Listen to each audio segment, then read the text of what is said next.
Hey there, Doom Patrol fans. We are talking about Doom Patrol Season 1, Episode 8, Danny Patrol. We're going to be breaking down the episode, talking about some predictions, as well as giving a little bit of news and gossip as well, so stay tuned. You're tuned in to AfterBuzz TV, the ESPN of TV talk. Now, let the buzz begin.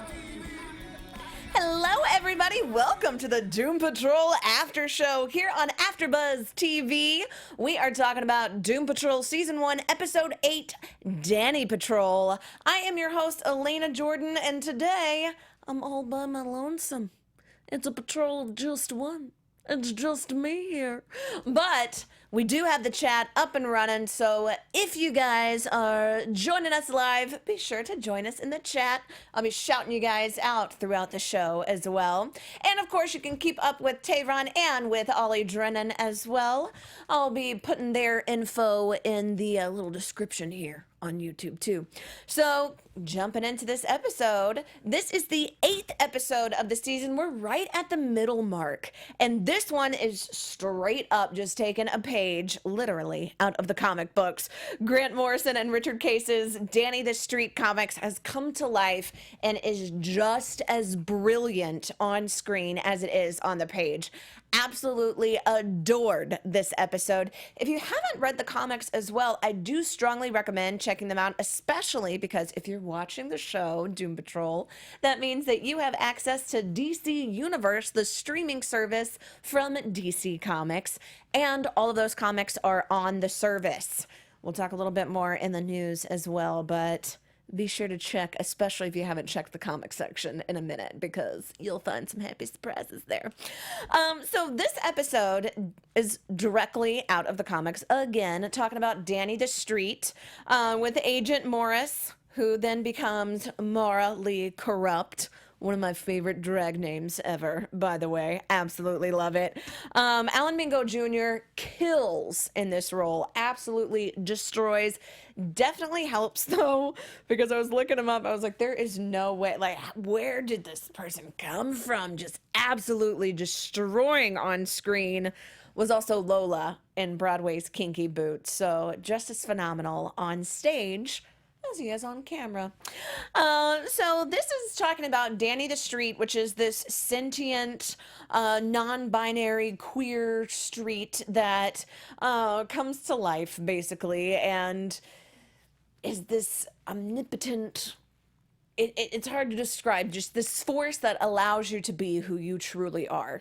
What I really loved about this episode in particular, though, is that Larry's character has been kind of adapted for the Doom Patrol for our screen, which has been one of the things that we've talked about a little bit, how they've made his character gay, and they'll talk about different storylines, but we haven't really honed in on him like we have some of the other characters. Rita, in particular, we've really been focusing on as of late. But Larry's character has kind of gotten a little stagnant, and this whole time I've been like, where is Larry? Like, what's happening with Larry? So I love that this one really gave him the chance to kind of step out on his own. Again, too, what I really enjoyed about this episode is that we got to see Matt Bomer as well. We've gotten to see him, like, really just hear his voice, but not gotten to see his physical acting. I will say, though, both he and Robot Man, both of those characters, the ability of the voice actors to work so seamlessly with the live action actors, the physical actors, incredible. But to be able to actually see him on stage and performing, that was a really, really cool element that I liked a lot. It reminded me a lot of the Flash episode, The Duet, which is one of my favorite of all of the Arrowverse episodes. So I thought that was kind of a really cool moment. Oh yeah, we've got a little shout out here in the chat. Ivan Soto says he loves how involved Matt Bomer is in the show. I agree. Especially because we've really gotten to dive into Larry's character and to explore him more. Now, the Bureau of Normalcy, we also get to see, is after Danny the Street. This is the antagonist in this episode. The cool thing about this, though, is that Larry has actually had a run-in with them before, and the first time that he gets to see the entity inside of him, the spirit, actually working and doing his thing, is when he is captured by the Bureau and is basically tortured by them, we're assuming. And he sees these videotapes of the spirit attacking. I think the spirit was just defending him, so I understand why that would be kind of a freaky, weird moment for you, but, you know, I got a little special place in my heart for the spirit inside of Larry. Especially because, as Vic says, you know, he's the hero that's inside of him. And I really liked, too, because the kind of theme of this episode has been really who you are and who you think you are and reflections of who you are. And the fact that he's told flat out by the Bureau, this is who you really are, this spirit, like, look at him. And he's like, what is that? As they go, this is who you are. And at the end, having Marley Corrupt saying, no, you don't get to tell people who they are anymore. People decide for themselves who they are. I loved that moment, and especially that it was a little bit on the nose, but wasn't really hitting you over the head because it was two different characters. Just absolutely brilliant. I thought this episode was fantastic. Let's see. They made us love a literal street. How great is this show? I agree. I agree with you guys in the chat. I think the show is absolutely phenomenal. Again, the chat's a little bit small, so it's a little hard for me to read, but I believe that's Gracie and Ryan in the chat as well. Shout out to you. I think that this is just an absolutely phenomenal episode. I love diving into these characters more, and I love that this was kind of a more simple episode. We had a very straightforward A storyline and B storyline with a little bit of C storyline with Cliff kind of left out on the stoop. Shout out to my Hey Arnold fans, stoop kid style. But as far as Larry was concerned on the actual street, he and Vic are also interacting. I love seeing them kind of paired together and how each of the members of the Doom Patrol are kind of split up and paired together at different times. I really, really enjoyed this episode a lot. Kind of going into the next storyline, though, Jane. Jane has a new personality that's making herself known, and she's the worst of the worst. She's the Stepford wife of the 64. It's Karen. Karen and her love spells on Doug. Now, Rita is invited by Karen to come over to Doug's house. Rita explains to Cliff what the situation is. Cliff, of course, his deep, deep love for Jane and his, it's really sad almost when Cliff first kind of is seen in this episode and he's talking to Cyborg and he's saying, like, when the rats got to me, like, do I smell weird, all this? But one of the first things he asks is, how's Shane? Is Shane okay? And you can tell that he just genuinely really, really cares. I think it's not just because he's kind of using her as a pseudo Clara. I think it's because he genuinely cares about Jane. And so I like seeing, after we left off last episode with them kind of at odds, them at least reconciling a little bit here. Yeah, that's right. Billie Jean Girl 24 in the chat. Stoop kid's afraid to leave the stoop. Boom. But yeah, so Jane now has become this personality, Karen. I just feel so bad for Doug. I think I feel worse for Doug than anybody here. He's literally under her spell. Her power is that she can create this psychotic eye love spell. Interesting, though, that we find out that the power does not work on Cliff. Maybe because he's a robot, he's somewhat immune to some of her powers. That could potentially be something that comes up later on. Maybe a little foreshadowing, just kind of snuck in there. We'll see. We'll dive into a little bit of predictions later on as well for you guys too, so be sure to stick around for the whole episode. And also, while you guys are here, be sure to go ahead and subscribe.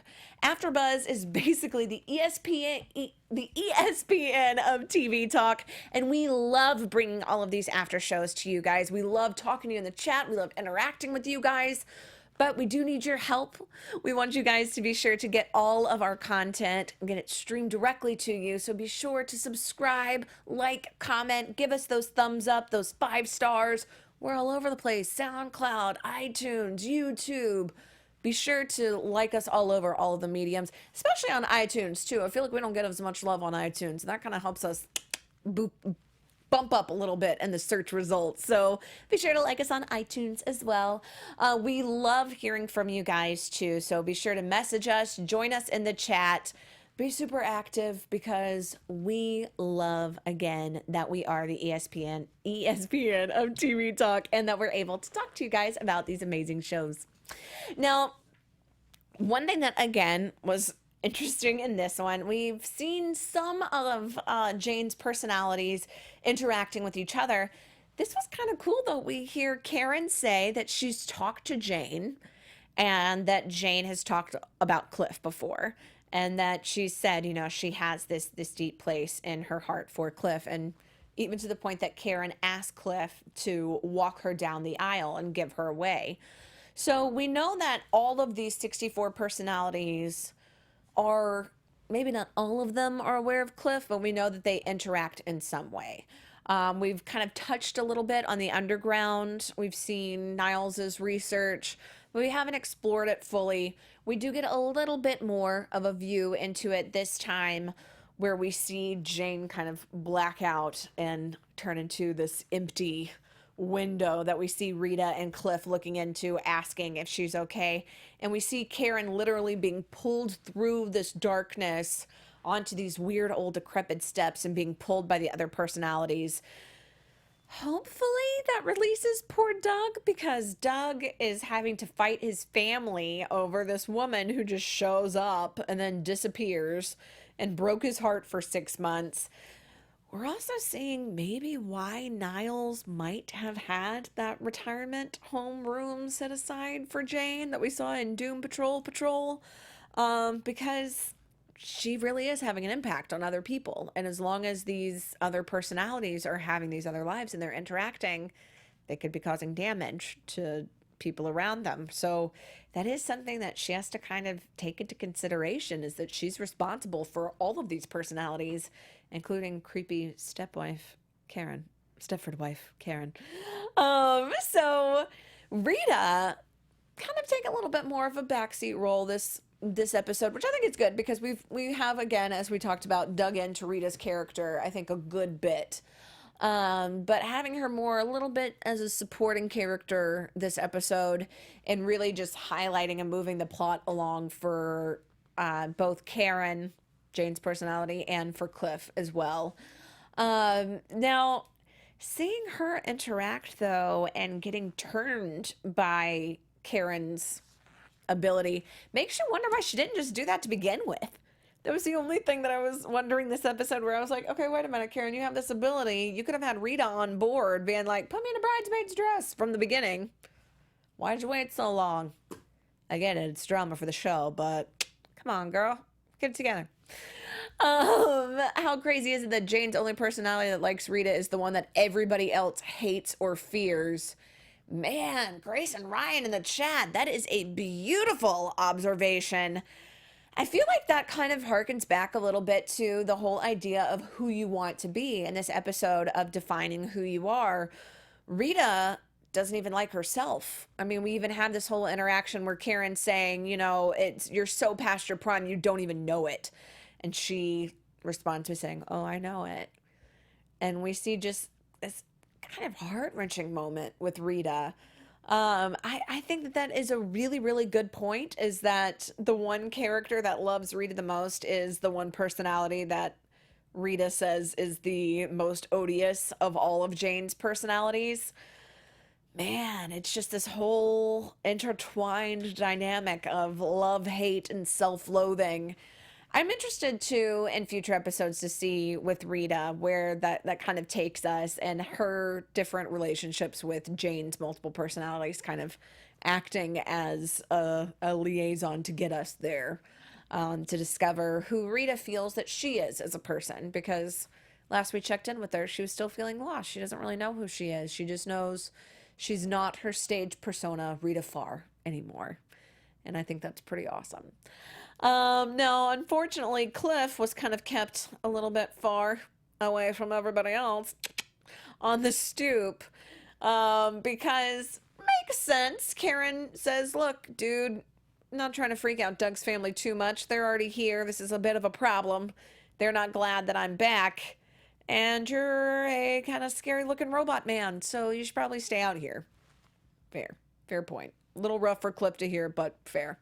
I loved the little dynamic with the little boy, though, who was on the bicycle, who left and then came back all dressed as his own little cardboard robot, doing his robot dance.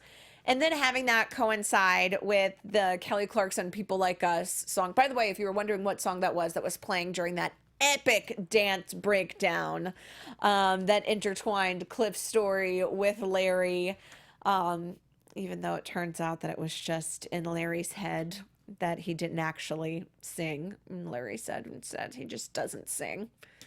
Bummer. At least we did get that moment, though. And getting him dancing with the robot kid was pretty awesome.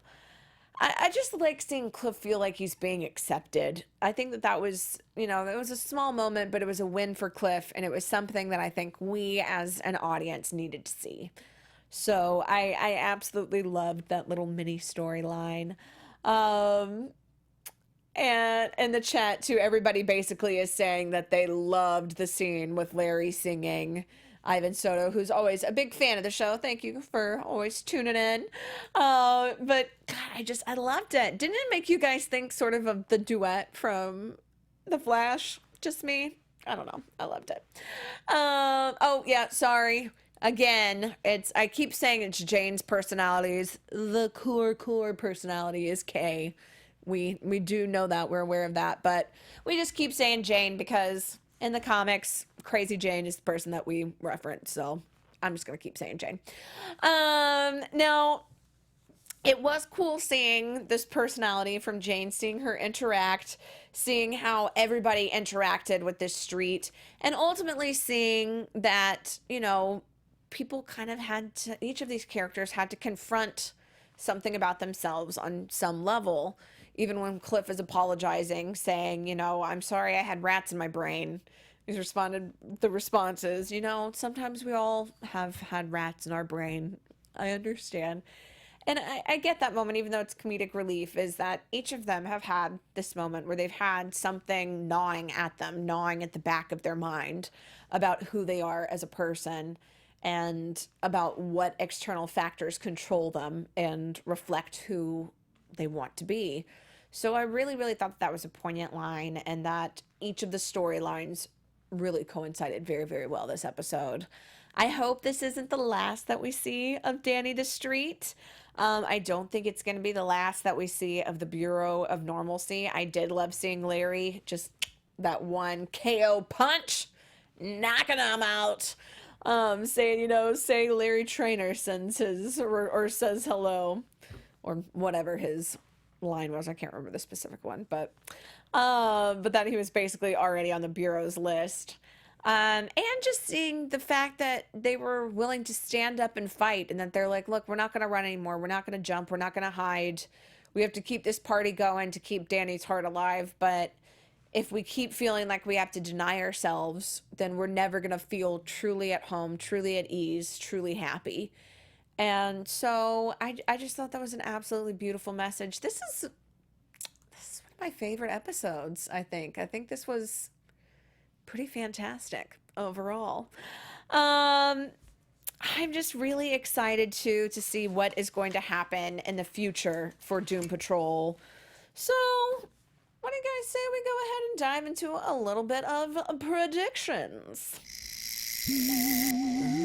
And now, your AfterBuzz TV predictions. Haha. So one thing that is kind of a love-hate element about this show is that on the next week on, the little preview that we get, we very rarely get a lot of info. It's normally very out of context, little quick clips. This one, however, we know that next episode 9, is going to be called Jane Patrol. And like we got to see Matt Bomer this episode in his actual face, we know that we get to see Brendan Fraser next week, which, love that man. Fantastic actor. Cannot wait to see next week, really just even for that element. But as we were talking about how we've seen a little bit into the underground, we're going to be really diving into all of Jane's personalities and what's going on in Jane's head in the underground. We're getting under the underground, baby. So I think that we're going to probably meet a few more personalities. We see this 3-headed tarot card woman. I'm not entirely sure how that's going to play out and how that's going to intertwine. I do think that most of it is going to take place inside of Jane's mind. I think that that's probably why we see Cliff's actual face, is because that's how she sees him, I think. I don't think that she even sees him as Robot Man. I think she sees him as the person that he is at heart, which I think is also sweet in itself, if I'm right. But it could be wrong. But I am very excited to see them really dive into different personalities that Jane has encompassed throughout, which actually brings us to a little bit of news and gossip. AfterBuzz TV News. When it's just me, I feel like I have to dance extra big. So a little bit of news. Comicbook.com released yesterday a little article that has an overview of every one of Jane's personalities that we've seen so far, talking about which of the 64 that we've seen thus far in the show, and a little bit about what we think we're going to see in the future, some of the personalities from the comic books that haven't really made an appearance yet. We know on the next week on that Penny Farthing actually is going to show up again, is going to show up again, but as a different entity. Again, probably in Jane's mind. So very interested to see that. Also talking about different articles that have been written about Doom Patrol this week. 2 days ago, Sci-Fi Wire released an awesome article that is the bizarre backstory of Doom Patrol's Rita Farr. So it kind of dives into that character and more of the comic book, and how she has been kind of fleshed out in the comics, and a little bit about what she may be like in the series coming up. So I love whenever this show gets some buzz around it, pun intended. So be sure to send us any articles that you guys see as well. Love reading up about this show. Love getting all of your feedback as well. And we do have a little special segment that we like to do here on the show that we call Who Are You? Talking about who we see ourselves as this episode. And since it's just me, I guess I'll just have to give my one sole opinion. I think I was probably Rita this episode, because I've definitely been in those situations where I've had friends that have tried to rope me into their drama with their significant other when they have been in relationships that they should not be in. If you are a Doug, run, Doug. Run, Doug, run. Don't be trapped in a relationship with a Karen. Get out of there. So yeah, I would say I was probably Rita. Again, though, we love hearing who you guys think that you are this episode. So be sure to drop us a line in the comments below too. Next week, hopefully the entire crew will be here to join me. But in the meantime, you guys can follow me on Twitter at Elena Jordan. You can follow all of us here at AfterBuzz TV. Be sure to follow Ollie Drennan at Ollie Dreamer, and be sure to follow Tehran at I Am Tehran. See you guys next week. Bye! Our founder, Keven Undergaro, and me, Maria Menounos, would like to thank you for tuning in to AfterBuzz TV. Remember, we're not just the first, we're the biggest in the world, and we're the only destination for all your favorite TV shows. Whatever you crave, we've got it. So go to AfterBuzzTV.com and check out our lineup. Buzz you later. The views expressed herein are those of the hosts only and do not necessarily reflect the views of AfterBuzz TV or its owners or principals.